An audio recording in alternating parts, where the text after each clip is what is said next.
Hello and welcome along once again to It'll Be Alright in the 90s, the podcast that this time next year will be a millionaire. My name's Stu Joslin, and joining me as always down the line is Alex Greenwood. Greenie, good evening, mate. How are you? Yeah, I'm good, thanks. I'm good. How are you? Good. Yeah, not too bad. Fresh off the back of another face-to-face meeting, of course, last week, which we don't get to do very often, but it was lovely to see you. Yes, you too. Yeah, we met back in the motherland. I always enjoy my trips back to Northwest Wiltshire, and always good to see you and have a dance, as it turned out. But yes, lovely to see you, and thanks again to our correspondent Tim Parker for furnishing me with the complete due south. Yes, on DVD, which is now awaiting. Might even start it after we conclude recording this evening. Who knows? Oh, you've got a great evening ahead of you. Before we go any further, our sponsor this week. Now, I should say about our sponsor this week. If you listened to the last episode on the films of 1990, we did try our best to get Norwich and Peterborough to come in, weigh themselves in with an offer to match Alliance and Leicester. I couldn't get them, but I did do some chasing and try and get a similar offer. So our sponsor this week is Abbey National. If you simply open an ISA account in branch when quoting the code ALRIGHT90s, you can receive £10 cash back. That's Abbey National, because life's complicated enough. Oh, lovely. I think £10 cash back's going to go a long way for a lot of our listeners. So that's I think so. A worthy offer. I'm enjoying having these sort of financial institutions come on board. I think it really boosts the profile of the pod and gives us a bit of gravitas. And I was going to say, it lends us a bit of authority and weight, doesn't it? So yeah. Thanks to the guys at Abbey National for that. What is Abbey National now? I don't know what it got subsumed into. Yeah, good question. It's a good question. It seems like maybe Santander, because everything goes into Santander. Yeah. I am just going to search for that because now I feel like colour scheme's the same. I know that the Midland Bank in Gorsham when I was younger became an HSBC. So Midland became HSBC. TSB of course became Lloyd's. But I think TSB's made a comeback recently, isn't it? It has. Yeah, I think they had to separate again because they'd become too big or something, so they had to go back to their constituent part. So maybe Abbey National will eventually go back, because it is. I've just looked it up. It is Santander. Maybe it will make a comeback on the high street. But how are they going to make a pun on Ant and Dec's names in the advert for Abbey National? Because that's going to be a big part of it, isn't it? So we need to think. Yeah. They'll have to find. Maybe there's a celebrity called Abby Nash or something like that, and they can go for that. They can have that for free if they can find someone. There you go.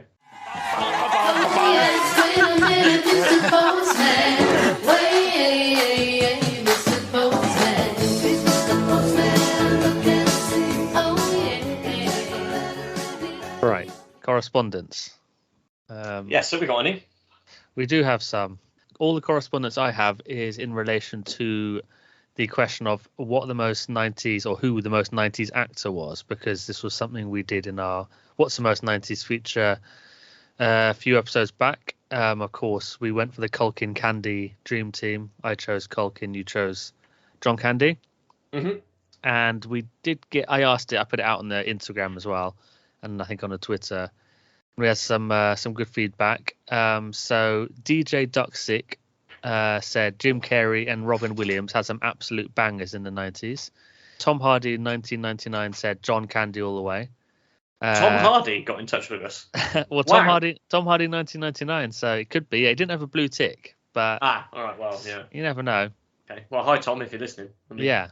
Brother of the pod, Adam, said Jim Carrey, and he also said that Tim Allen had a big moment in the 90s, which is true. I don't really remember the last film Tim Allen was in, but yeah, definitely big in the 90s. Mm-hmm.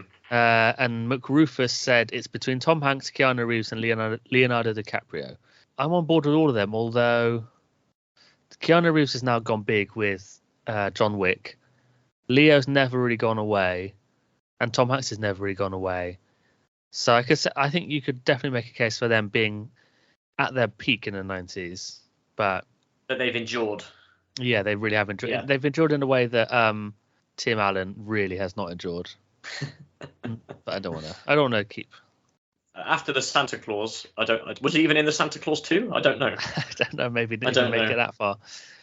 And then also on Instagram, Ben Woodhouse said most of the correspondence was very US centric. So he has thrown in Hugh Grant. which is a nice crossover with the celebrity scandal. What's the most 90s? Of course, Hugh Grant's Which we did brake pedal. recently. Yeah.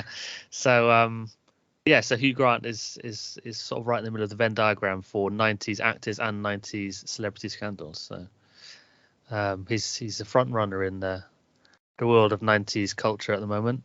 Okay, well, speaking of our what's the most 90s and the celebrity scandal question that was asked last time, inaugural Legend of the Pod, Lee Burnsy Burns has got in touch to nominate the Bill Clinton Monica Lewinsky scandal. Oh yes, which nice. is I feel is a big one that we actually missed completely. That is one I do have a big memory of being a huge thing, even over here in the UK. So very very well pointed out, Burnsy, and thanks for getting in touch to put us right on that. Yeah, great one. There's obviously been that recent series, American Crime Story, about that, which I was watching a few weeks ago, and some lovely 90s throwbacks in there, and great choice, Burnsy. Very good. Would you say that the O.J. Simpson thing was a celebrity scandal as well? Well, that's more of a genuine crime, isn't it? Yeah, when it involves double murder, it seems a bit glib to call it a scandal, but I think that could be now what's the most 90s double homicide, maybe. He's definitely going to be a front runner, isn't he? Although, I mean, allegedly, but Jeff just fell off his chair when I heard the thump. Okay, so that leads us nicely on to today's What's the Most 90s feature.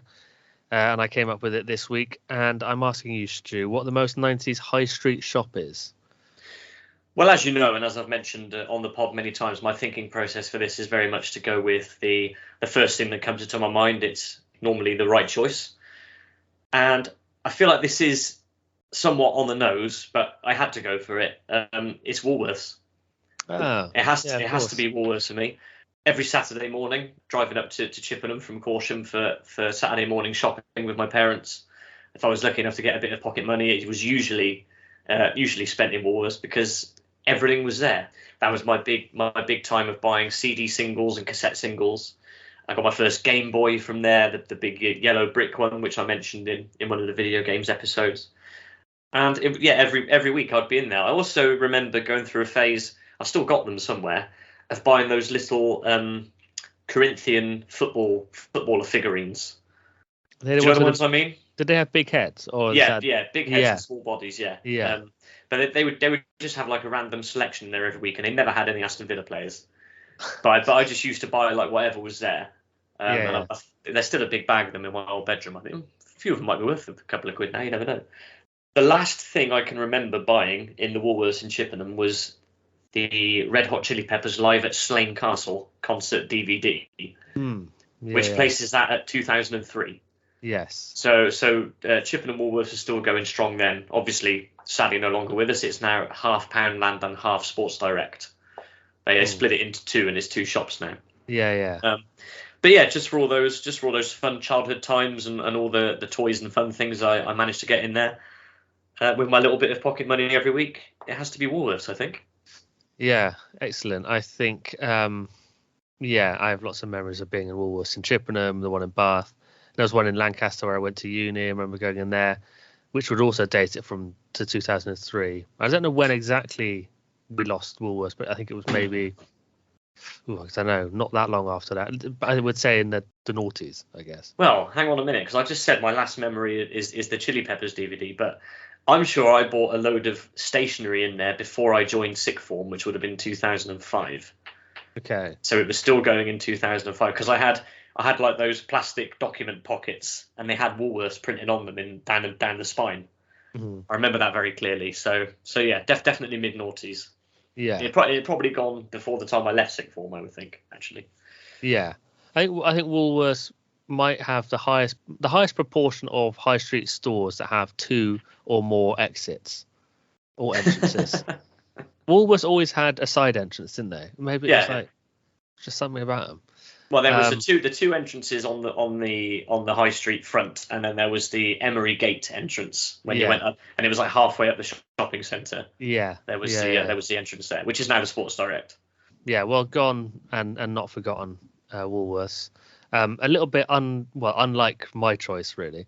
So much like you, I often go to my first thought with this, but my first thought was Tandy and then Dixon's. Mm-hmm. I almost went for them, but I think they've been around for a bit too long before the 90s, and the Dixon's was around for a bit afterwards as well. Then I was going to go for Our Price, but that had also been around since the 70s. So I've decided to actually go for one of our previous episode sponsors, MVC, which I think was set up by previous owners of HMV or something like that.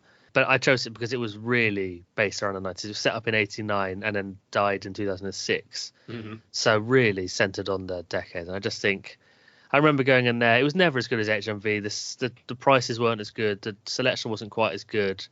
You needed a card, or you could have a card. It was slightly out of the way in Bath, which is where I used to go for my CD shopping.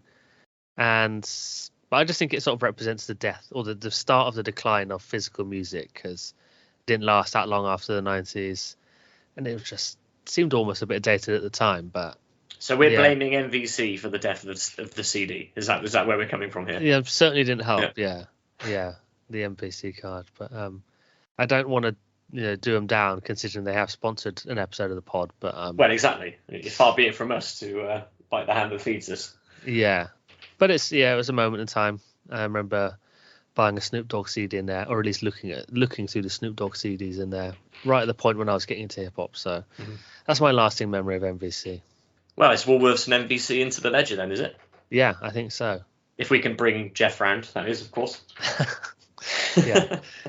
Before we move into the episode proper, I've got some football news for you, some 90s football news, but I've got two here, and I don't think I want to use them both on the same episode. So I'm going to give you the choice, and whichever one you choose, I'll do now, and then I'll save the other one for next week. So do you want 90s footballer takes over as face of 90s firm on TV, or 90s footballer playing non-league football in the Southwest at the age of 50? Oh, they're both very intriguing. Let's do the first one. Let's just keep them in order. The face of a company.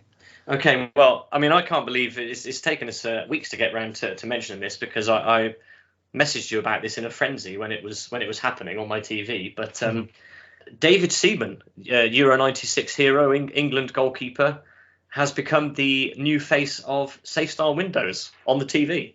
He's replaced the shouting man who we spoke about in our advert episode, and he's there wearing a pair of gloves in the advert. Obviously, safe hands, safe style. Yeah. And he's become the new face of Safe Style. I think it's a local thing because he's a Yorkshire guy, and I think it's a Yorkshire or Lancashire company, so it's definitely northern. Just to see David Seaman there on a Safe Style advert was pretty mind blowing. It's brilliant. It's a lovely crossover between two 90s icons. If you could call a Safe Style man an icon. He's certainly indelibly sort of fused into everyone's mind who was of a certain age in the late 90s. But it's good to have David Seaman back on the screens. And well, two things struck me about it when I watched it. First of all, he didn't say you buy one, you get one free. It is splitting volume, which I was a bit disappointed with. Although maybe they're trying to move away from that. Maybe that's the whole point of the exercise. Yeah. What I would have liked to have seen is a sort of Doctor Who style regeneration crossover where Shouting Man sort of hands over somehow to him in the advert. Yeah. So a passing of the baton. So there you go. Look out for that on ITV 3 or 4, where I imagine the advert might show up. But David Seaman on your screens as the new face of Safe Style. Congratulations, David. Tonight on the show, we'll be discussing the transition that Britain's best-loved sitcom made from its 80s heyday through to a 90s reinvention. And who better to guide us through this than the pod's favourite comedian, barber, raconteur, comic artist and pop culture expert. It's a warm welcome and return to the show for Wil Hodgson. Will, how you doing, mate? How you doing, Stu? How you doing, Alex? You all right? Good to see you guys. Yeah, good. You too. Excellent. Thanks. Lovely to have you back, mate, as always. It's lovely to be back, mate. Before we jump into the Only Fools and Horses chat, we've got a question that's totally unconnected that's come up from our episode preamble. If I could ask you for the first thing that springs to mind when I say Chippenham Woolworths. The first thing that I suppose really springs to mind is from my teenage years. my college years and just buying loads of cassettes during the Britpop era, back when I would just go and on like a lunch break from college, and I would generally buy anything pretty much that was either new to be Britpop or indie, or that looked like it was going to be, or anything that like Steve Lamacq had on, or anything like that. That's the first thing for some reason springs to mind. And then obviously like Pick and Mix and toys, that kind of thing from like earlier on. But that's for some reason the one that immediately springs to mind. So yeah, plenty of memories of Chippen and Woolworths, though, and a dreadful business it was when that shut. Not only the loss of jobs, but it's just never been like properly replaced with anything comparable. I know some people say we got a Poundland, but that's not comparable in the slightest. Having Indeed. a Pound, it's not like for like. So, Will, the first thing before we sort of get into the 90s eras in specifics, we were wondering what your first memories of the show as a whole are. Well, my dad was a huge fan of Only Fools and Horses, so I first saw it quite early on in the 80s. Not early on. So I was born in 78, so I probably would have been like watching it from probably, I suppose, when I was about 7 or 8 years old, maybe.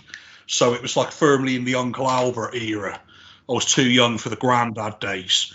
And I think the first episode that I really properly remember is it would be something from the first Uncle Albert series. So it'd be something from it might be the Longest Night there was. I used to know all these episode titles religiously. But I've got like my brain's been a fuller place since I've been back to work. But the one where Vaz Blackwood holds him up in the supermarket, which is possibly my favourite episode as well. It is The Longest Night. It's possibly my favourite episode. I don't know the name of it, but it would be either that one or possibly the one with where they're looking after Duke, or maybe it would have been an earlier one than that. I seem to remember the one where one of the early ones, funny enough, that I remember seeing was the one where Boycie's got his porn racket going and he's filming that punk girl stripping. Well, Mickey Pearce is filming her, isn't he? That punk girl stripping in his flat, and then they're all watching it up the Nag's Head and drinking cans of Courage or whatever, the Vickers there and that, and they're watching this Boycie produced porn film. But Boycie's porn racket, no, it surfaced again when he had his satellite dish, and he was like, "This is for recording films of the more adult variety and some more discerning clients and that." But there was never, it was sort of in and out Boycie's porn empire. Always one full extent of it was, and how many porn films were like Boycie Productions. Brilliant. Yeah, no, the Longest Night, that's got I don't know the actor's name, but it's Doc Cotton's husband. Jim Branning is in it as well, isn't he? Yeah, Jim Branning. That's it. John Barden. John Barden, of course. Yeah, he's there. He's the security guard or something like that as well, isn't he? So yeah, no, top episode that, absolutely. Well, for me, it would be my aunt had an enviable video library when I was young, and it was the only one she had, but she had a VHS which had the first 4 episodes of the second season on it, which I took and then watched over and over, and that contained one of my favourite early episodes, which is I think it's called A Losing Streak, when they have the poker game in the flat, and it's another Boycie classic where they manage to cheat him out of a lot of money with a double-headed coin, or try to. But yeah, that's certainly one of my early favourites for sure. It's a great episode. There's a lot of tension in it, and it's Boycie's second appearance, I think. He appears early on in the first series where they go up west, they buy a car off of him. Yes, and he appears in that one. But it's strange, that episode, because Boycie's much more of a dick than he is even in late. He's prone to be a dick in most episodes, but he's particularly unpleasant in that episode. And before he gets cheated out of the money, he's actually say he's going to send on about, so I'll send the boys round for the stuff. So Boycie's got boys at that point in his career that will come round and repossess your shit. So he's much more of a sort of plastic gangster in that one. He looks different in that episode as well. He's got different kind of hair and facial hair, and just looks like a different Boycie, more like sort of Boycie's like horrible twin brother or something. And Boycie, we know later. It's a brilliant episode though, because it's one of those ones similar to there's one with Slater as well. That's a similar format where it all kind of builds up. It's the whole thing's like a joke with a punchline. Yes, It's like a Shaggy Dog story, and that's kind of like very much early Fools and Horses. But I really like those sort of episodes. It's very tightly written, and everything's kind of leading up to that climax. And I suppose it's one of these things. I always got the impression that he sometimes kind of started with the end and worked backwards with those kind of things. Because I think John Sullivan tended to have what he was good at was like his dad or like one of his mates would tell him some incident that happened. The chandelier one's the most famous, and he'd kind of like sort of work back, I think, from that. Or maybe he didn't. That's just all the impression that I got. It seems, which is a good writing device, is like working backwards from your ending. But that's the losing streak is a brilliant one. Is it that's the famous line at the end is when he says, from what I remember, is it like, I've got 2 aces and I've got another 2 aces? Is that why he says it? I got a pair of aces and I got another pair of aces. Yeah, that's it. Yeah, I've got. Yeah, now you've said that. That's come flooding back that that memory. Yeah, I don't really. I mean, I'm not in the same ballpark as either of you when it comes to Only Fools and Horses. I was not as big a fan, but I definitely watched it a lot because all those things you just mentioned I do remember. But what was the episode? I don't know what series this was even, where they go to a cottage somewhere in the countryside and then there's like. It's kind of almost like a horror film. It's kind of a like a bottle episode. Series 3, and it's called Friday the 14th or something like that. It is. Friday the 13th. Yeah, that must be one of my first memories. I wouldn't have watched it when it was first on because I was born in '85, but I remember seeing that and being genuinely like a bit scared of it. The idea of there being this axe murderer, or they thought there was an axe murderer on the loose. Yeah, probably scary. It's blowing a ruddy typhoid out there.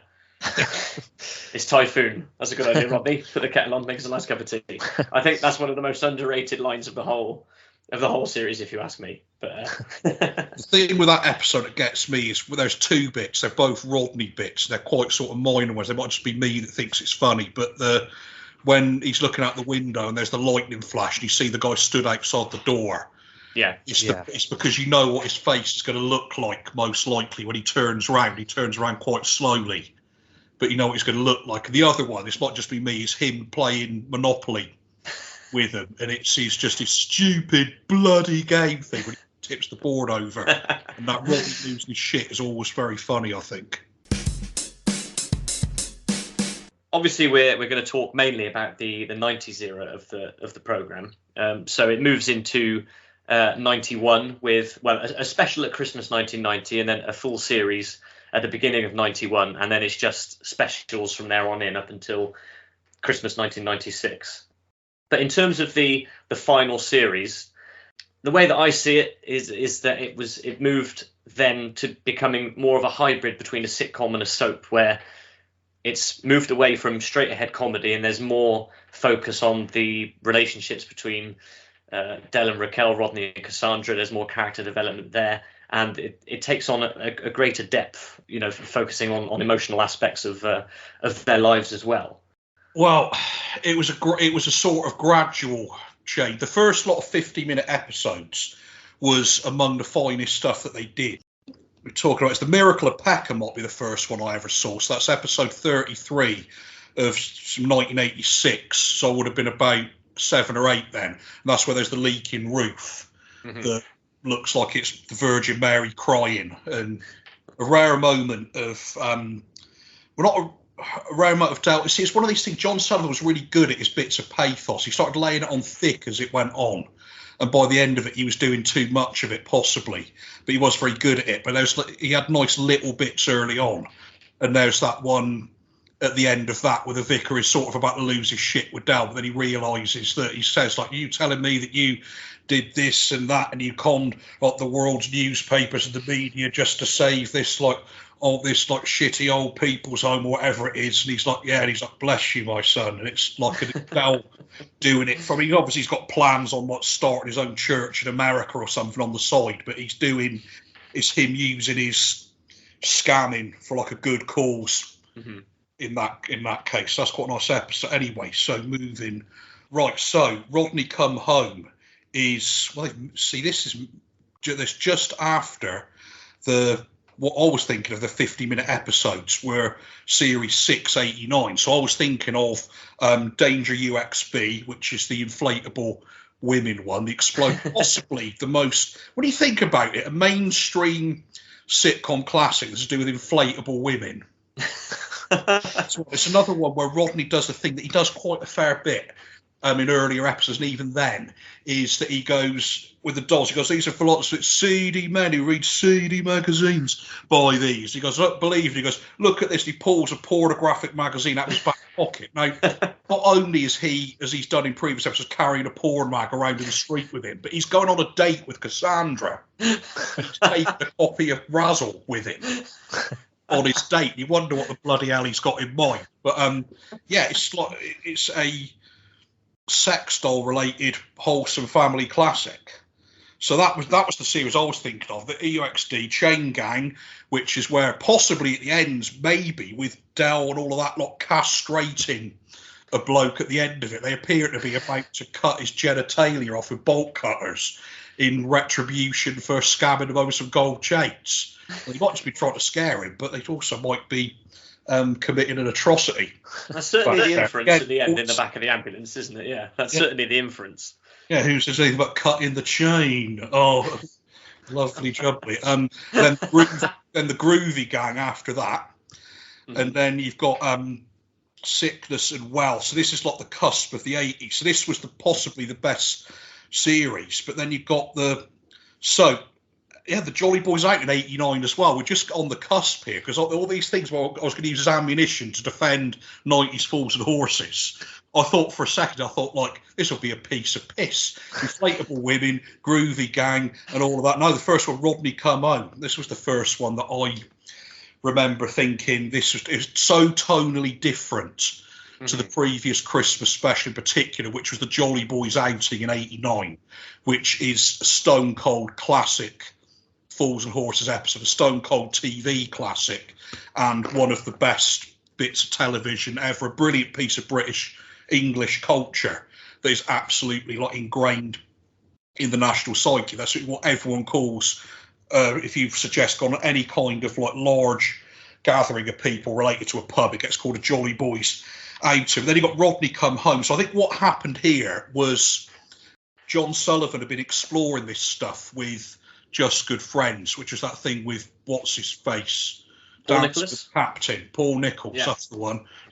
Dancing with the Captain. In with the curly hair. So it was Sharon's dad in EastEnders, biological dad. So there was this. So he'd obviously got it into himself that there had to be some kind of soap opera element to it.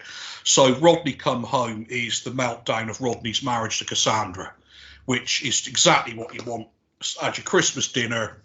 Plugged in. I think I got a Sega Mega Drive that year for Christmas. I thought, boy, oh boy, what kind of hijinks and fun are Del and Rodney and Uncle Albert going to get up to this Christmas? And Rodney's hijinks are his marriage breaking down and mispronounced Fergal Sharkey because he's pissed. And so he gets caught eating out of a bin at one point. I thought that was highly amusing at the time. Or someone he's got an important meeting with. Again, he does the Rodney face. He's eating this ink-stained sandwich out of the thing. You've got the one true classic bit in it, I think. You also got Del Boy's dubious views about AIDS in it yet again. He's done this before in the episode Sickness and Wealth, where he's convinced that he's got AIDS from having his hair cut by a man that he presumes to be gay in a barber shop. Well, I don't know whether it's one of these things that gets like me and Mark Fortune did a podcast called Hooky Street, which was supposed to be, what we were going to do is go through every episode of Fools and Horses in order. We got about series 1 in, and then we just lost the thread of it. So now we get like messages from people, because there's a lot of groups called Hooky Street on Facebook that are for selling like illegal shit. So we had one the other day, and I'll see if I can screenshot it and send it to you. Some guy phones over, he's like, have you got any fake like Cartier watches? We're like, no. He's like, what have you got then? I was like, deep freeze, TVs, David Bowie LPs. Like, oh, a real mixture of stuff then, and I like it. And whether he was going along with it, I don't know. But I think we might have either did or planned an episode. We were going to do all of the dubious bits that have been omitted from it. There's a lot that's been cut out of Fools and Horses over the years. A lot of it's for licensing reasons, because they had the radio playing, and there's whole bits of episodes that were missing because of licensed music. But there's also Del and Uncle Albert both using the racial slur beginning with P in episodes. Slater using it as well. That's usually left in because it gels with Slater being a racist bent Matt copper. So, of course, he's a racist. He's a crooked copper. But one of the things I think they might have removed is Del thinking that complains that he's had his hair cut by wanting a Dolly Bird in a miniskirt because I've got some mush called a Jason, which he says with a unfortunately for anyone called Jason at the time, he's then established that as it's just but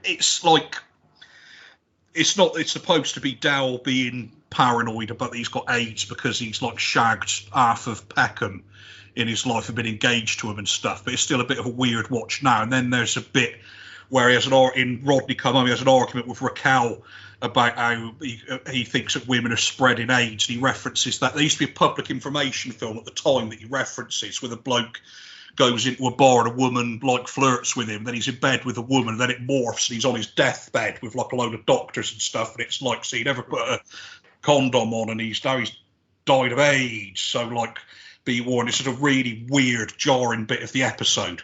And the only thing I think that I remember being a particularly sort of amusing bit in it was that there's Uncle Albert doing his reaction to so basically he's been told by Del that Rodney's going on a date with a woman who works at a car showroom or something like that, and it's Tanya from the Peckham Exhaust Centre. Yeah.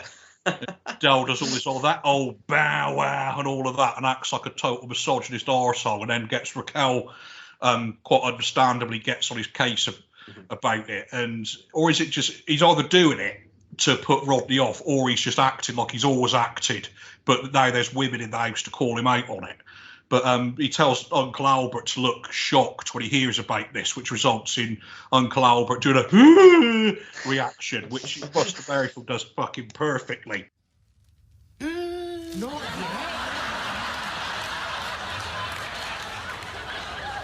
Well, what's the matter with him? Oh, no, I don't know. He's been at the brandy, look. Percolator's bubbling. Fancy a coffee, Rodney? No, thanks, Raquel. I'm going out. No.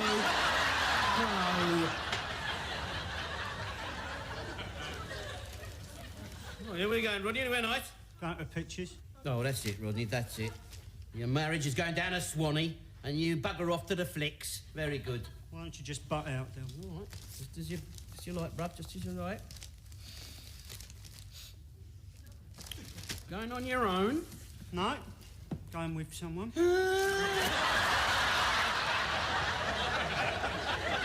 I'll whack you one in a minute, believe me.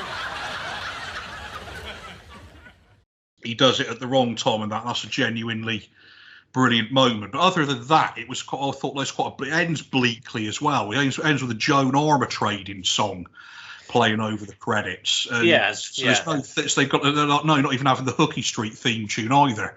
Suck It Up and I didn't really think much to that. There's bits in it, and I'm sure if I was to watch it, there's some good bits. I mean, there's Rodney going out with Mickey Pearce and Jevon, and they act sort of hilarious. It's a lot of it is blokes being hilarious misogynists in retrospect. You know what I mean? Mickey Pearce and Jevon, especially. Kind of the older Mickey Pearce gets, the more tragic he is. Everyone sort of evolves. Mickey Pearce is always the oldest two-tone guy in the disco. And that him and Jevon are sort of one half of a ska band. Yeah, so there's that one. And then you've got The Sky's the Limit. Now, are you familiar with this one? This is the one with the satellite dish. Yes, absolutely. And Bronco, the only appearance of Bronco.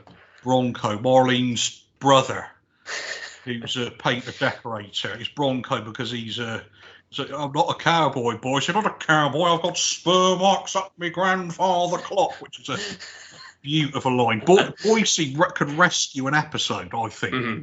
Trigger can as well. This is the thing. What he was really lucky with these. And like, don't get me wrong, right? Even a shit episode of Fools and Horses is worth about 10 of your average sort of bland sitcom. Even when John Sullivan was off form, he was really, really fucking good. But he was lucky that he had such a good supporting cast of characters, because even when Del and Rodney get bogged down in all the soap stuff, Trigger is in a world that's completely, and Boycie, they're all in the same world they were in the 80s pretty much. And that you can rely on them to get at least one. Trigger will call Rodney Dave. Boycie will say something and pronounce it in an amusing way and do that laugh. And all of that. The sky's the limit. It ends with a plane about to crash into Nelson Mandela House. There's no explanation as to how that was converted in the next episode. Yeah. You think at that point, because as it ends, when it's coming into sight over the bit towards the balcony, surely it would have been too late to do anything by that point. Maybe everything else is like the dying fever dream of Del and Rodney, and actually Nelson Mandela House is rubble, and it's a national catastrophe, and they just sort of like, it could be like that would have been a fucking reveal for the final episode. Like we're all dead. So yeah, there was that one. That's weird. It's got more soap stuff in it, more Cassandra's dad and her drunken mum and all that kind of thing. That's followed by, then you've got The Chance of a Lunchtime is the following episode. Now these are like, God, it is quite a thin one. But so Chance of a Lunchtime, that is, I'm even looking at the synopsis. I think Del, another bit of hilarious 80s values dissonance. Del goes to meet Raquel. He ends up sitting having dinner with one of her actor friends, who is of course flamboyantly camp and dresses a bit like Joey out of bread, and is commenting about an Elizabeth Taylor film that he likes. Didn't watch the football. Then Rodney sees Del having lunch with this guy and pulls a face as if like Del has been secretly living a homosexual lifestyle this entire time because he's sat with a bloke with blow-dried hair. So, yeah, this isn't a golden era, the Fools and Horses, really, is it? So there's 2 good episodes after that, though. There's Stage Fright, which is the one with, even that's like at the expense of people with speech problems, but that's a classic, considered a classic episode with what's the guy called? Tony Angelino, the singing dustman. So there's that one, and then there's the one where Slater comes back in the following one, which is a good episode where it turns out that Slater was Raquel was Mrs. Slater in all the previous episodes where they've had dealings with Slater. He was married to Raquel, which puts a weird slant on it, because when he does that business with the first appearance of Slater where he takes him down the nick with the microwave ovens, he then goes straight home and Raquel's got his tea for him, presumably. Yeah, I guess so. Which is a weird thing. And then I don't know whether they're still together when he does the diamond smuggling. I presume she seems to have left him when he went to jail. But you got that. So that's quite good. There's tension. Slater being a proper dick, as usual, and blackmailing Del because he knows if it turns out that he's in the warped morality of South London, if they find out that Raquel was married to Slater, he'll be like a laughing stock and no one will ever do criminal dealings with him again. So that was a good one. Then he got the one where Uncle Albert gets they think he's been mugged, and he goes, but there's that bit where it's Buster Merrifield's possible best episode, because there's a bit where he gets pissed off and like runs off for a sulk. They go looking for him, and he's gone down to where he grew up, and there's this again John Sullivan doing great pathos where he's sat there and it's all now like high-rise offices and stuff. It's been gentrified. And he's talking about his childhood, and then there's that bit where he goes, he painted on the roof so the Luftwaffe could see it. Dear Hitler, you can break our windows, but not our hearts. He goes, look what they've done to it now. And you think, fuck, that's good. There used to be streets all around here. Loads of 2 up and 2 down houses. Doctors' mansions, they called them. Yeah. Ragamuffins kicking footballs up against the wall. Women used to come out and chase us away with their brooms. Yeah. They were rough people. They were good people. during the Blitz, some of the men painted a sign on the roof of a warehouse so that the Luftwaffe pilots could see it. It said, "Dear Adolf, you can break our windows, but not our hearts."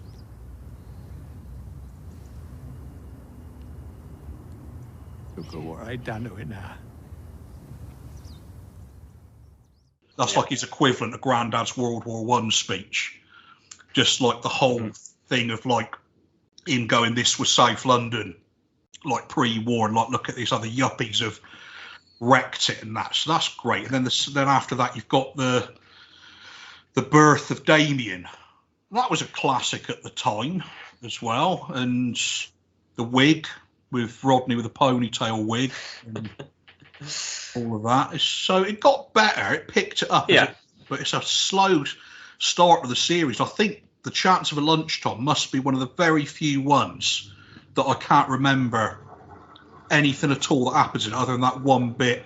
I think in that episode there might be. I think this is the one where Rodney like makes a gesture of resigning, not thinking that it's going to be accepted, and then they do accept it, and he ends up having to move back in to the flat. I think that's the same episode. It's a lot of Rodney being shat on in this series, isn't that? It's one thing being the butt of the jokes and stuff, but like, bloody hell, do you know what I mean? This series, he takes a proper hammering. They just couldn't let him be. He was not allowed to be happy. They had his pretty much had his. So he got married at the end of the first 50-minute series, and then the Jolly Boy's outed. His marriage is already going down the toilet because he's punched out that yuppie bloke at the.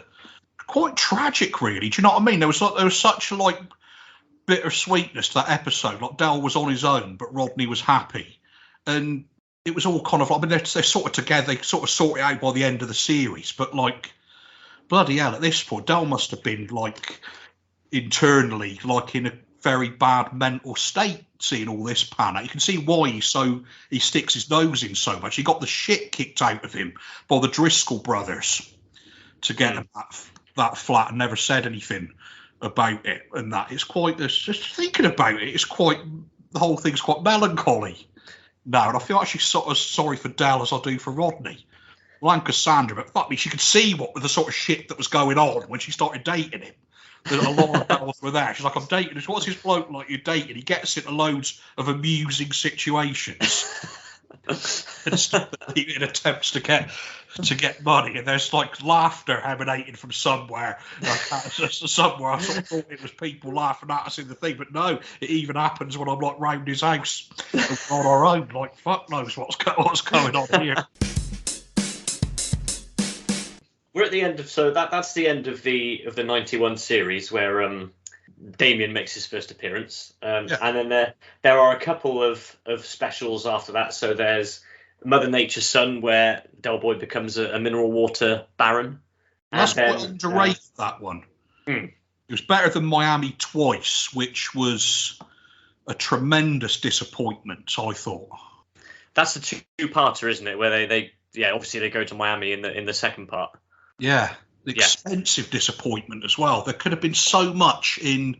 I was genuinely looking forward to. There was the first part, and it was like, well, this is all right, like more Rodney Cassandra stuff. But I thought next episode is going to be Del and Rodney in fucking Miami in America. This is going to be the greatest thing ever. Del's going to act like a glorious fucking dick in America. And a total ostentatious fucking ass and annoy loads of uptight Americans and that. And it's in the end, it was some shit with him being twinned with a mafia godfather.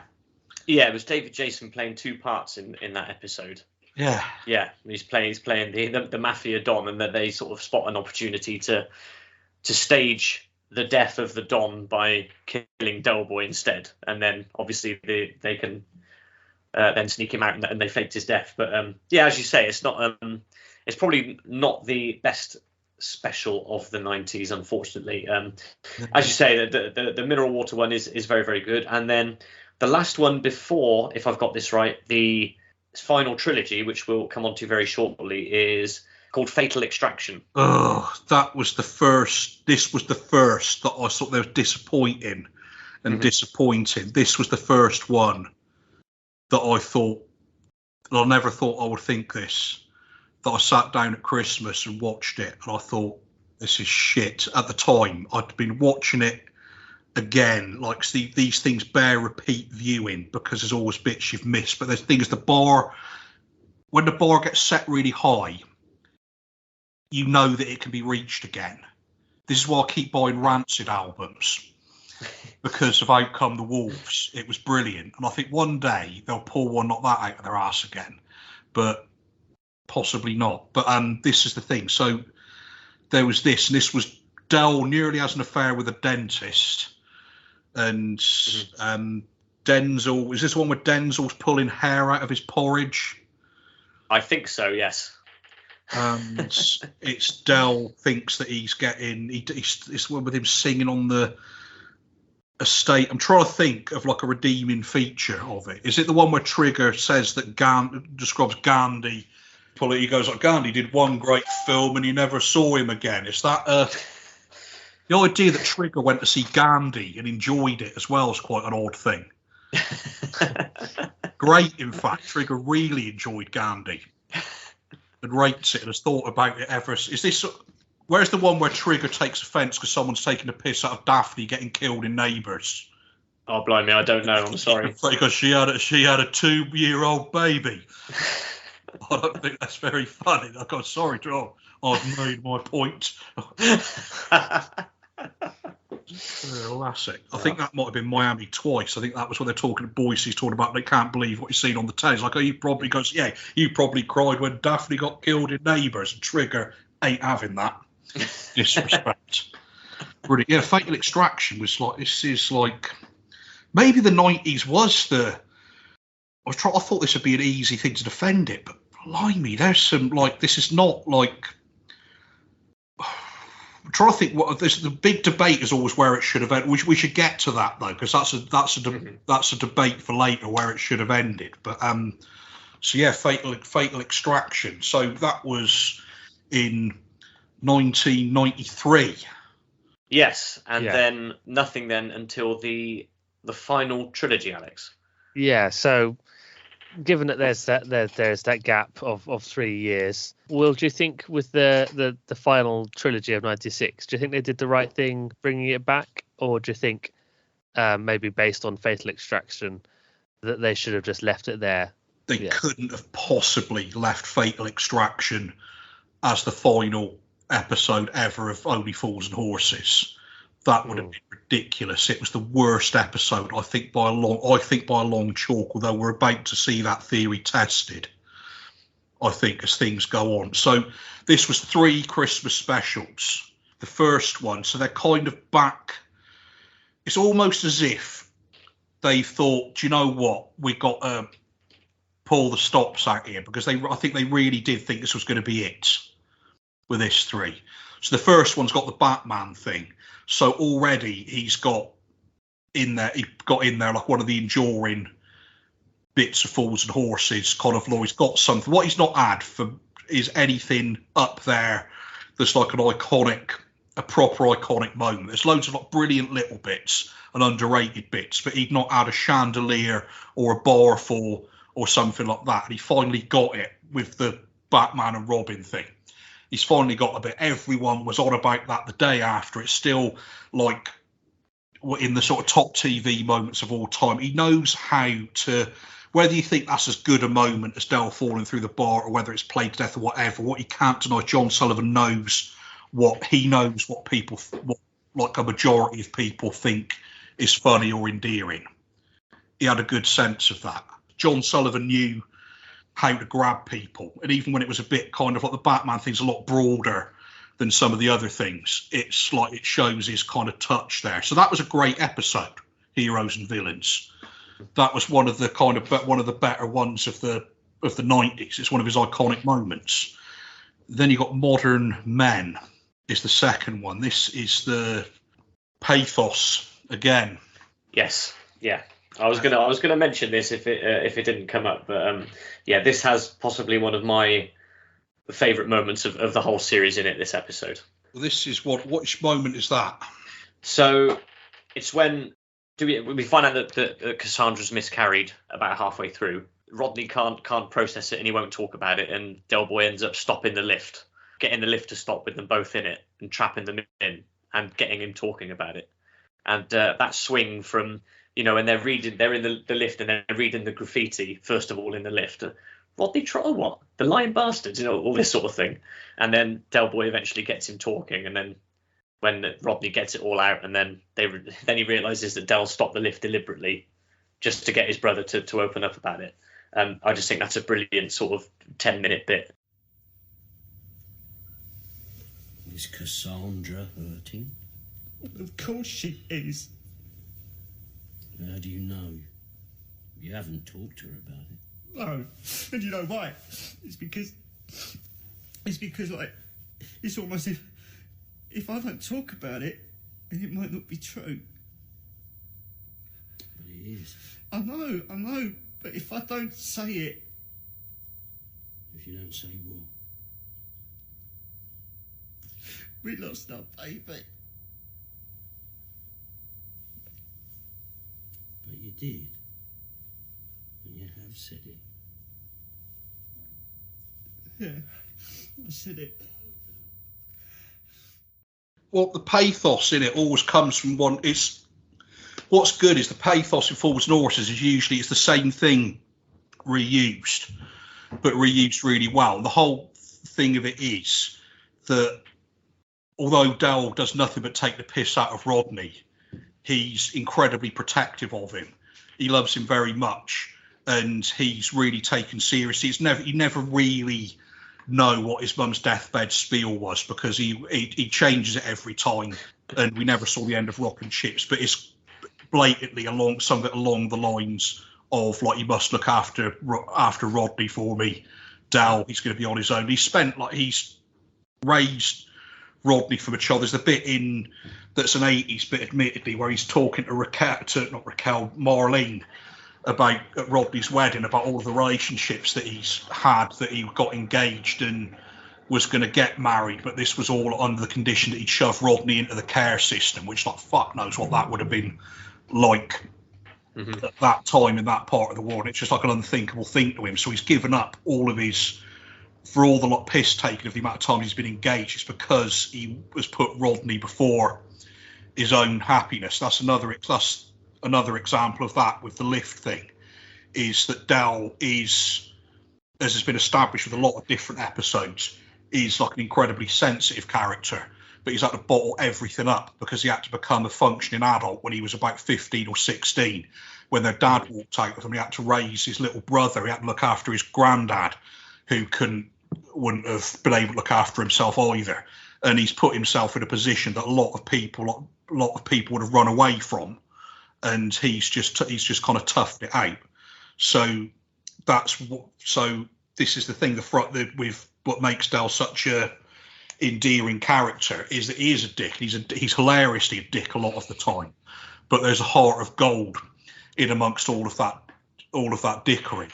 And it wouldn't be as funny or as good if he just took the piss out of Rodney all the time. It means, of course, that he can take the piss out of Rodney to quite some degree, and the audience go with him because you know that he doesn't really mean it.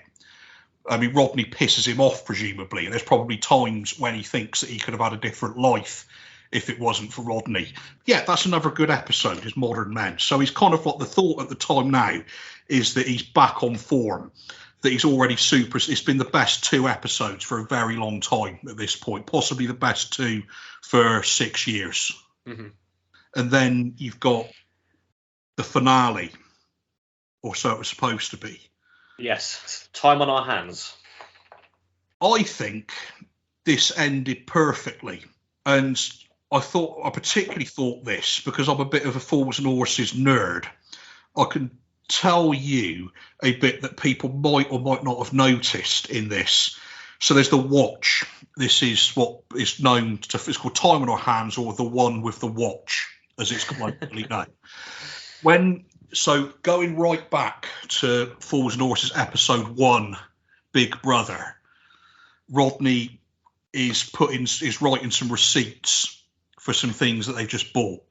And Del tells him off for writing the receipts because the stuff is all knockoff, and he says it'll get them in trouble. Nothing more was thought of it. Now, here's the thing, and this is good, this. In Time on Our Hands, when they find the watch, Raquel's dad identifies it, and he says, but have you got any proof that it's yours? And then there's like, for a bit, there's, fucking hell. Then Rodney remembers that he wrote the receipts. And he said, I was writing receipts that day, and then you come in and told me to stop doing it. So they bought that watch the day that the events of the first episode happen, with the suitcases, with the combinations. Mm-hmm. That morning, they bought the watch. That's brilliant. Because Rodney was writing the receipts, and then he got told to stop doing it. So if Della got there slightly earlier, he would have ruined the Fools and Horses space and time continuum, because that was that. So all along, right from that point, they've had that watch all along that is worth all that money, which I think is a tremendous touch. It has to be delivered. He connected the first and last episodes together in a way that you would only, in fact, possibly only he would have known himself, because he wrote them at the time, because there was no internet and like streaming services to pick it apart like I have lately. Mm-hmm. But that was that one, and it's the whole end of that episode is euphoria and then pathos again, because they go back to the flat. And this is the bit I thought that made the episode, and this is how they should have ended the whole thing, because it was poignant. So he's now a millionaire. The millionaires, they bought a Rolls Royce, they've gone to the pub, all the characters have applauded them walking into the pub. It's not a dry eye in the nation, they all know all the fucking shit they've gone through, not only not the hard life they've had, but they know how close they've come to being rich and lost it. They've seen it with their own eyes all the time, every time, the amount of times that they've come close to hitting the big time, and it cruelly snatched away from them. Mm-hmm. And they're like Denzel's seen that Denzel squashed that butterfly himself. Made him, not knowingly, but he must have thought of that. Then they go back to the flat to give it one last look over, and the phone rings, and it's Monkey Harris or Sunglasses Ron, or one of these unseen Sunglasses Ron's mate. Sunglasses Ron apparently is a rockabilly guy, or was a rockabilly guy from London, that was like a super fan of the show, and that's to the extent we got some name checks in it. Oh, cool. And he died at a Fools and Horses themed funeral. Mm-hmm. So he's mentioned in a few episodes. I think it's Monkey Harris that rings him up, and he says, Adele's like all suddenly excited. His Monkey Harris has got, or whoever it is, has got some shit for him to sell. And then Rodney goes, you don't have to, Del. Then the mood changes. Listen. He's got 250 electronic carpet steamers, right? Now, listen, they retail at 115 quid. He's going to let us have them for 25 knicker. Del, we're not in the business anymore. I know. Rodney, we can double our money on this. Derek, can you hear me over those trousers?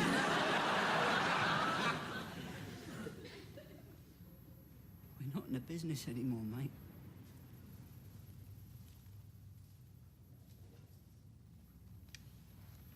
Hello, Vinny. No, we're not interested. Trotter's Independent Traders has ceased trading. Bonjour. What they've realised is, both of them, I think at the same time, is that although things have been hard, they have had a life of adrenaline. And Del gets up every day and gets out and hustles and scams. He buys, he sells. It's what keeps. He lives on the edge. It's what keeps him alive. Rodney sort of like tags along with him, but that's what Del does. He's out there on the streets, and there's not an he's like a shark. He has to move or die. Move and eat or die. If he just goes, I'm going to sit on my ass all day, he's dead. He has to be constantly never bloody stops. That's what gives him irritable bowel syndrome in that episode where he thinks he's terminally ill. It's just that his guts have finally given in for the life of doing that. And now he's got the opportunity to do fuck all for the rest of his life. And you can see that he can't imagine anything worse. Mm-hmm. He's got the financial security. He'll never have to worry about money again. But he's never got to make. It's the end of the adventures. His wacky adventures are just going to consist of getting up and like eating nice food and playing golf or whatever. There's no excitement now. I asked my dad in the pub last night what his favourite 90s Fours and Horses moment was, and he picked out this exact moment where they realised this, and Del says the chasing and the trying was the fun part. Yeah, and that was what I enjoyed. And then obviously then when they leave the flat, he tries to convince them that they should start investing instead of buying and selling. But it's like Del's gonna. It's a bit of like the adventure goes on, but then the road changes to like a yellow brick road of sorts. So they walk down it, and then it was such a beautiful end to it. It really was. I do think it was a perfect ending. Absolutely. Total schmaltz, but it had to be. It was a perfect end, and he thought that's great for the last ever episode of Fools and Horses. Now there's not going to be any more further episodes of Fools and Horses, and it's all finished now, all neatly tied up in a neat little package there, perfectly executed ending, all good, you think, perfectly ended. Then, before we address the 2001 comeback, just a few favourite moments from the 90s. I mean, I've got a few written down. Greeny, have you got any there? Nothing in particular. I think the end of He Ain't Heavy, He's My Uncle episode, when the Will's already discussed there, the going back to the dockside and taking Albert home. I always liked that moment. That was probably my favourite moment from the 90s. I do like the pathos, as long as it doesn't cross the line, which it came close to a few times. I think that was nice. And the Batman and Robin, I mean, I've seen it a lot of times. The same with the falling through the bar scene. But I was watching it again in preparation for this earlier today, and it's just the timing, the editing, the direction. It's all perfect. There's a reason why it's seen as one of the iconic British TV moments. So probably those two, I think. Yeah. Tony Angelino's stage props manufactured by Crown Toppers and Mattesons always gets a bit of a laugh.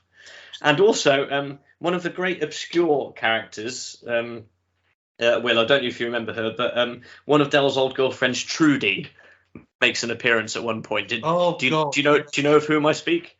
Yeah, the one that Rodney then makes it look like he's.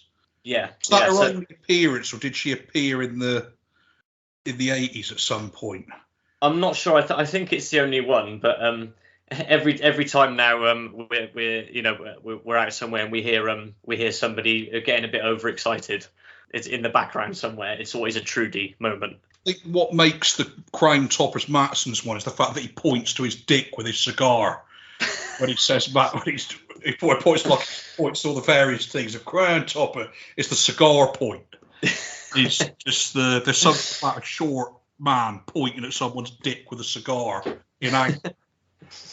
Just for extra emphasis, absolutely. Yeah. So we've established then that, of course, the series couldn't have been left at the end of Fatal Extraction, and the 96 trilogy really did, as you say, wrap things up, to use the Simpsons phrase, in a neat little package.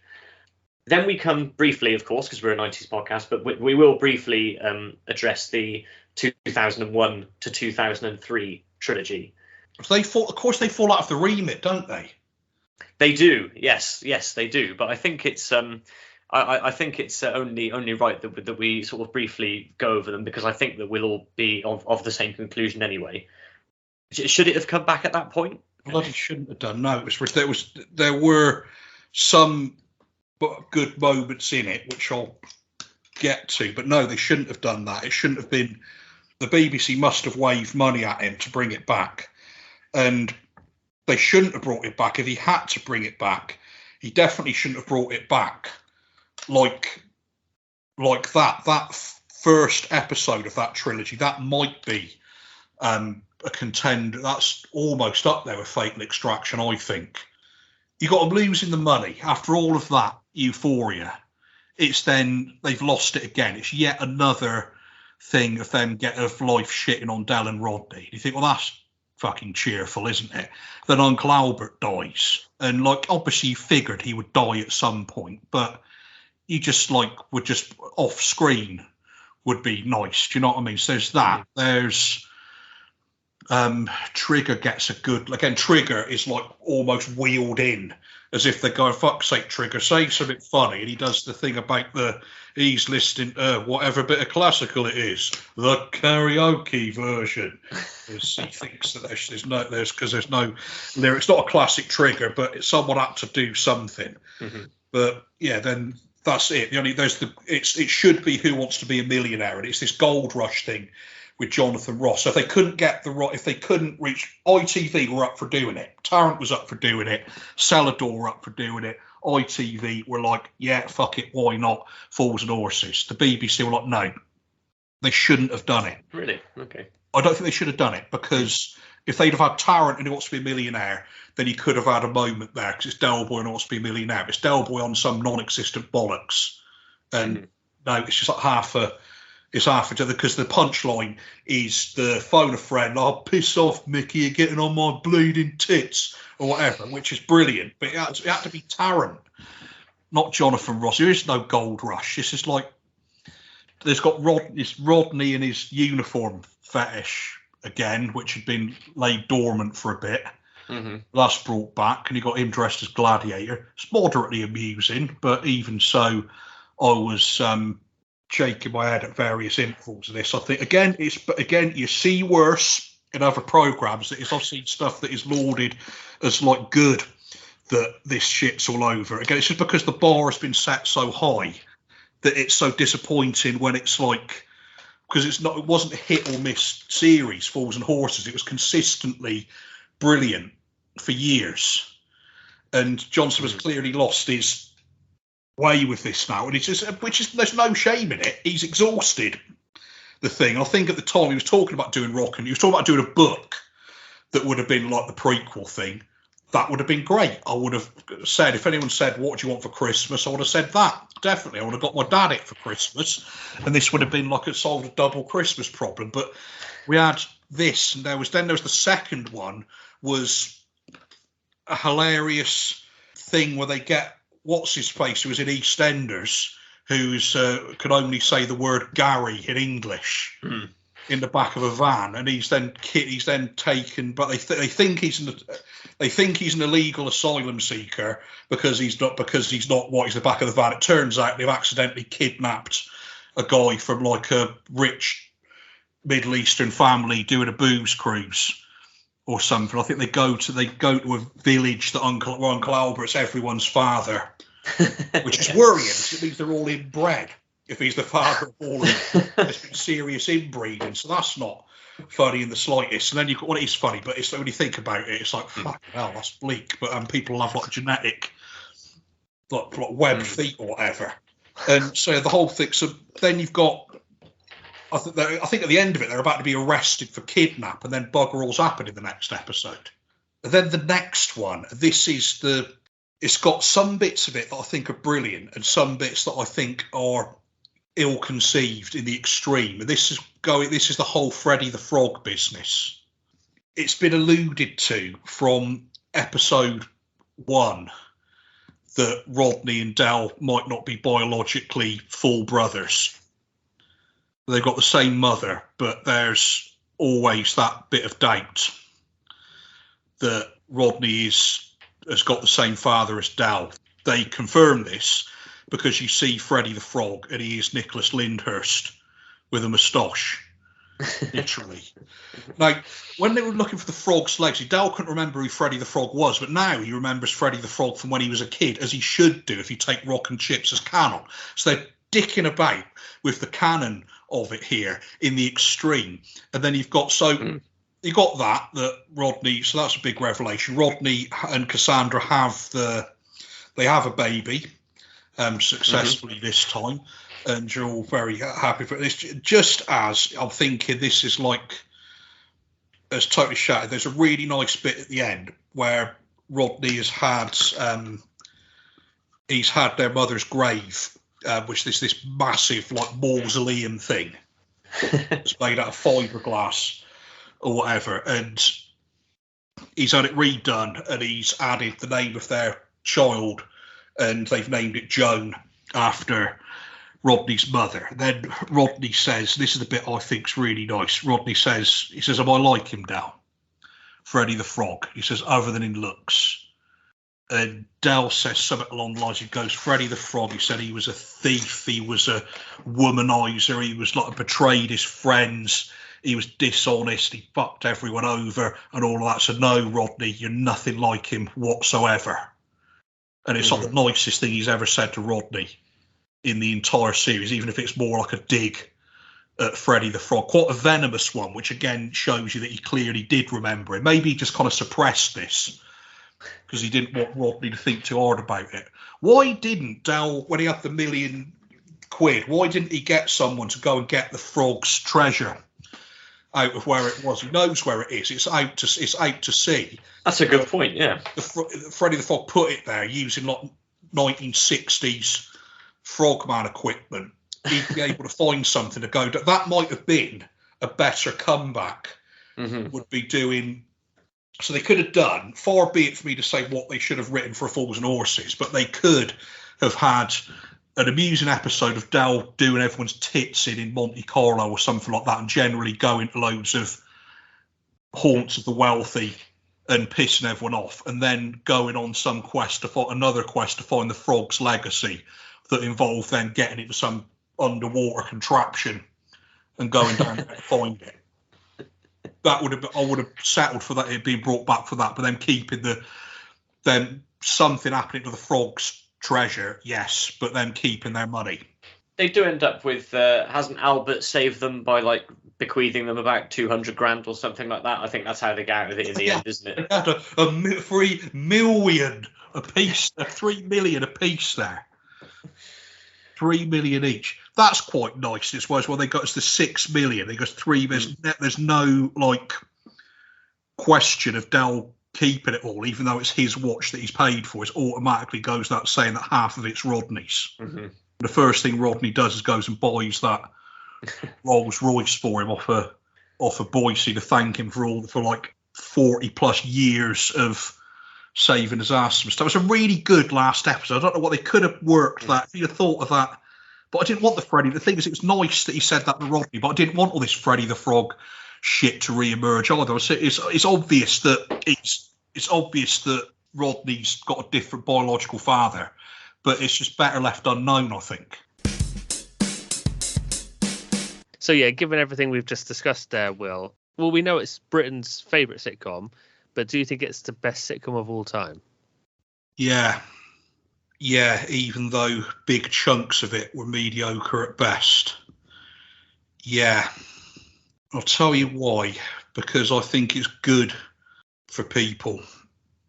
It is a good thing for the nation to have Fools and Horses, because it is a unifying thing, possibly even more so than something like the monarchy or that kind of thing, or like the Battle of Hastings, all this sort of heritage stuff. I think that is our heritage. I've got a drawing of Dal falling through the bar on the wall of my barber shop, and that's kind of like almost like having a flag on the wall of the shop. It kind of says something. It symbolises something good and British. I think that falling through the bar, it should be on the money. Played to death and all of that should be on the flag. That should be the flag. Should be Del Boy falling through a bar with Trigger doing that face. I think it's because the thing is, the whole thing of Fools and Horses, it's not so much like in terms of like technically, in terms of writing and stuff, that it's not that it's got some of the best sitcom episodes of all time. It's not the best sitcom of all time, but in terms of something that's had that has captured the imagination of people, it is absolutely second to none with that. People get just like a warm glow just from mentioning it. Some people don't like things. There's always going to be someone doesn't like something, but on the whole, people love that program. That's why it's such a tremendous achievement in writing and in acting. Everything about it is like, even when it's shit, you can't really feel like you can be too hard on it, because it's Fools and Horses. Do you know what I mean? It's almost like your family in a way. It'd be like criticising your nan trying to ride a BMX or something on Fools and Horses. Can't cut it in like the 90s or whatever, but it tried its best. And there's like an affection for it that I think is only matched by things like Laurel and Hardy and possibly the two Ronnies. What a lovely place to end it. Will, thanks so much for coming in tonight and taking us through your take on Only Fools and Horses in the 90s. It's been a pleasure to have you on, and obviously we'll have you back as soon as we can to tackle another topic.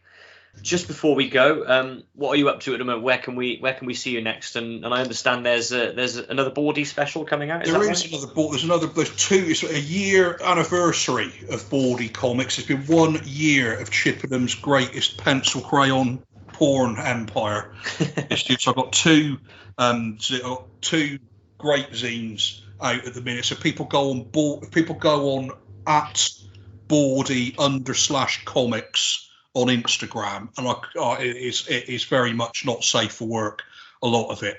Then they can buy the new one is very much kind of, if people are into like real ale, sci-fi, that kind of thing. I thought to myself, there's not enough porn that's got debates on which is the best era of Genesis in it. There's something pornography. You watch porn, you think, what music do these people typically listen to? So I've addressed all of that. So you've got there's two new ones out. There's old ones out as well.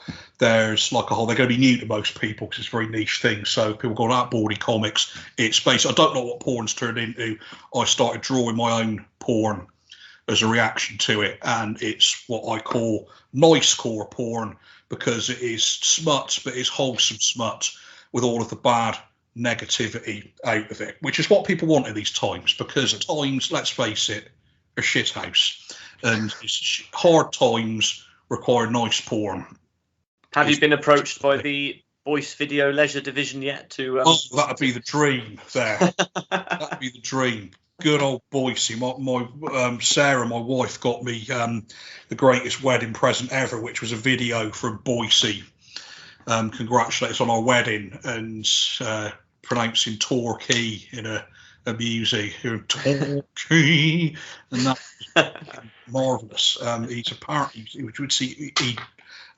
Sarah Deed inquired with him about like conducting the wedding, and he was double booked doing something, but I think he said he would have actually probably done it if he'd have been at a loose end, so he could have had Boycie in the Old Road Tavern there, which would have like Chippenham would have like imploded in awesomeness. But that was awesome as well, getting the fact he even would have considered doing that. I think that shows John Challis, one of these people. Some people get like do like a TV thing is popular, and they get all like, oh no, I've done much more fulfilling roles than that. And John Challis just like full on was like Boycie's ace. I love being Boycie, so he just loved being Boycie. Everyone loves Boycie, and he was just quite happy spreading Boycie awesomeness around. He was one of the greatest Englishmen of all time. Was John Challis. He just spent his time on the. He just literally he was Boycie, and he's like the series is finished. I'll just be Boycie on demand. Fancy a bit of Boycie? Give me a bit. I'll write a book. I'll come somewhere and be Boycie. Just brilliant. Seriously, like, he's just a bloke who clearly loved his work and loved his fans and all brilliant. Of that. So like, yeah, R.I.P. to him. Absolute legend. If you haven't seen it already, we would highly recommend digging out what's the place called, Greenie? The Prestige Body Works of Body Slough. Shop or something like that. He's done an advert as Boycie for some car body repair place in Slough. Brilliant. And it's on YouTube. There's like a supercut of Only Fools and Horses actors in adverts, which we've discussed before, but it's inside that on YouTube, and we fully recommend searching that out, because that's a great bit of obscure Boycie content. Has it got the I could do with a D cup of tea advert and get elbowed in the dick by a secretary that he's That was another Boycie advert appearance. I've not seen that one, no, I have to say. I don't think that was on there. But there's another one we'll have to look out for. I'll find it. I'll dig it out. Well, Will, as we said, it's been an absolute pleasure to have you on again, mate. And yeah, we'll talk to you again soon, I'm sure. Thanks very much for coming in. We appreciate it. Thanks ever so much, guys. Cheers. Thanks again to Will for coming in to speak to us about Only Fools and Horses in the 90s. Oh, definitely, yeah. I could listen to Wil Hodgson talk about any aspect of pop culture or politics or anything really for hours. So yeah, I loved it. If you have any thoughts on anything you've heard in this episode or any Only Fools and Horses highlights from your childhood or your memories, please do get in touch with us in the usual ways. So that's on Twitter at allright90s. You can email us on allright90s@gmail.com, facebook.com/allright90s. That's all letters, no numbers in there. And on Instagram, we are allright.90s.podcast. So we'd love to hear from you. And also, I was thinking we would like to hear any suggestions for our What's the Most 90s feature, because we come up with the categories, but we'd love to hear from you if you've got any ideas for what you'd like to know the most 90s thing is from any category. So do let us know if you've got any ideas for that. And I believe for the next episode we're going to be talking about politics in the 90s. So we are, yes, we're going to give it a go. We're going to get serious, and we're going to go over some of the most notorious moments of politics in the 90s. So again, a bit of a departure for us, but hey, we're here to tackle every aspect of the 90s. So yeah, we're going to give it a go and see what happens. So if you've got any thoughts about that in advance, then please let us know. Absolutely, yeah. Well, Stu, I've enjoyed it. It's been epic. I guess it just remains for us to say goodbye now. Yeah. So, go ahead. Say goodbye. Goodbye. Goodbye. This is why I don't do the goodbye. This is why you normally do it. Oh well. Cheerio, everyone. Bye bye.